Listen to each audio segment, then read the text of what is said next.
Namanya Ustadz Sirvan. Ia lahir dan besar di sebuah desa kecil di Jawa Barat.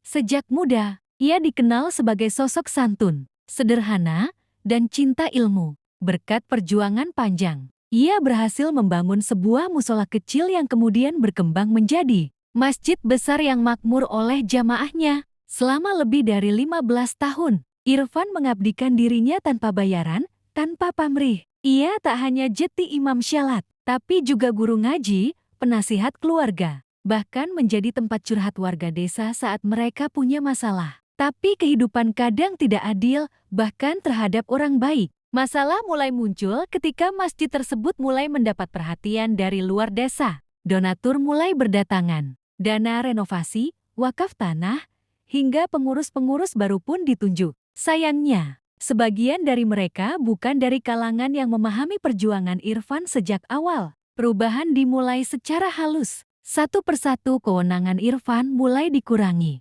Ia tidak lagi diundang dalam rapat masjid. Khutbahnya mulai dikritik sebagai terlalu tajam, dan akhirnya sebuah surat muncul. Ia diminta mundur dari jabatan imam. Alasannya, Ustadz Sirvan dianggap terlalu politis dan tidak netral, serta membawa pengaruh yang berpotensi memecah belah jamaah. Padahal, selama ini Irfan tak pernah bicara soal politik. Ia hanya membacakan ayat dan hadits, serta mengingatkan tentang keadilan dan amanah. Tapi di zaman yang sensitif seperti sekarang, kebenaran bisa disalahartikan, dan suara tulus bisa dianggap ancaman. Warga desa pun terbelah. Sebagian besar mencintai Irfan, tapi tidak berani melawan keputusan pengurus yang baru. Dalam sebuah momen haru, Irfan datang untuk syalat subuh. Tapi ia diminta tidak mengimami. Suara azan pun diganti oleh orang lain. Dan disitulah ia sadar, dirinya telah terusir dari rumah Allah yang ia bangun sendiri. Tangis pecah di antara jamaah. Beberapa lansia yang dulu belajar mengaji darinya bahkan mencoba mencegah kepergiannya. Tapi Irfan, seperti biasa, memilih jalan damai. Ia menunduk, mencium sajadah terakhirnya, dan keluar dari masjid dengan langkah berat. Tanpa dendam. Hari itu, video Irfan menangis di luar masjid viral. Banyak netizen tak terima. Inilah nasib ulama zaman sekarang, tulis salah satu komentar. Namun Irfan tak tinggal diam dalam diam. Ia membuka pengajian kecil di rumahnya. Hanya beralas tikar, tanpa pengeras suara. Tapi penuh dengan kedamaian. Dan tanpa diminta, jamaah pun mulai datang kembali kepadanya bukan karena fasilitas, tapi karena keikhlasan.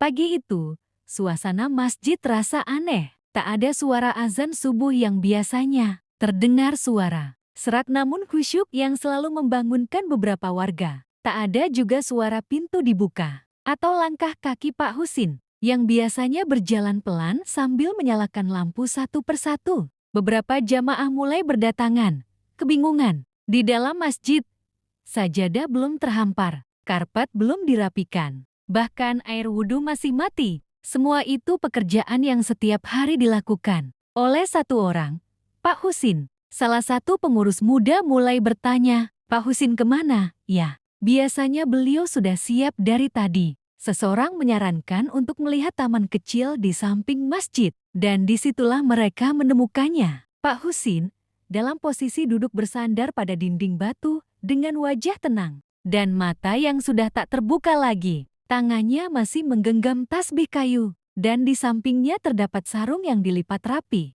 Ia wafat di tempat yang paling sering ia jaga, di masjid yang dulunya ia rawat dengan cinta. Tapi dalam beberapa tahun terakhir tak lagi dianggap. Suasana mendadak hening. Beberapa jamaah menangis. Bahkan pengurus muda yang dulu sempat mengusirnya hanya bisa terduduk diam. Rasa bersalah menampar lebih keras dari rasa kehilangan. Kabar meninggalnya Pak Husin menyebar cepat. Warga berdatangan. Ada yang membawa bunga, ada yang menangis, dan banyak yang datang hanya untuk memohon maaf. Mereka baru sadar bahwa selama ini mereka menikmati masjid yang nyaman berkat tangan-tangan tua yang bekerja tanpa pamrih. Dan yang paling menyentuh, salah satu jamaah membuka lemari masjid tempat barang-barang lama disimpan. Di sana ditemukan satu buku tulis sederhana milik Pak Husin. Di dalamnya tertulis tulisan tangan rapi. Jika suatu hari saya tak ada, mohon azan tetap dikumandangkan.